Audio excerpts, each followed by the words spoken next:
देश में हिंदू जागरण का अंकुर फूट रहा है। मैं इसे अंकुर ही कहूँगा क्योंकि अभी जिस स्तर पर हम हैं उसके पौधा बनने या वृक्ष बनने में अभी बहुत समय है।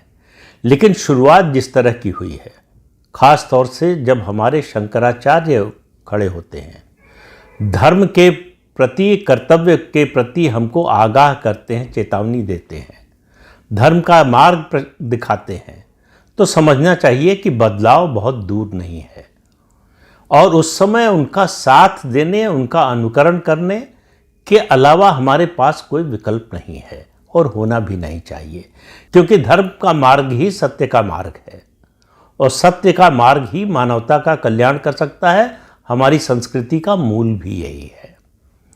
आज मैं आपको एक पत्र, बहुत छोटा सा पत्र है, वो पढ़कर सुनाता हूँ। ये पत्र है स्वामी सदानंद सरस्वती का, जो द्वारका पीठाधीश्वर हैं, जगत गुरु शंकराचार्य शारदा पीठ के। उनके पत्र को बहुत ध्यान से सुनिए, एक एक वाक्य और एक एक शब्द पर ध्यान दीजिए। वो जो बात कह रहे हैं वो बहुत बड़े परिवर्तन का संकेत दे रहे हैं। ये जो सुसुप्त हिंदू प्रजाति है उसको जगाने का प्रयास है, उसमें एक तरह से फिर से प्राण फूंकने की कोशिश है। उसको ये बताने, यानी स्वयं बोध कराने की ज़रूरत है कि तुम हो क्या, और ये भी बताने की ज़रूरत है, उनको लग रहा है ऐसा उनके पत्र से, कि तुम्हारा कर्तव्य क्या है।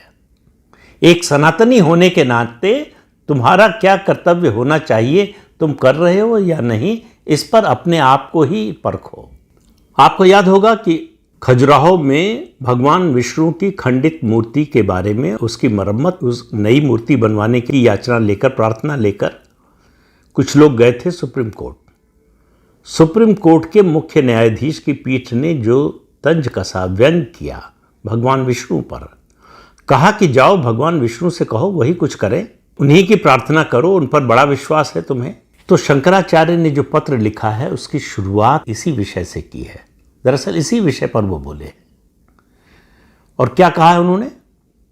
न्यायालय का निर्णय सनातन परंपरा की रक्षा करने में असफल रहा है।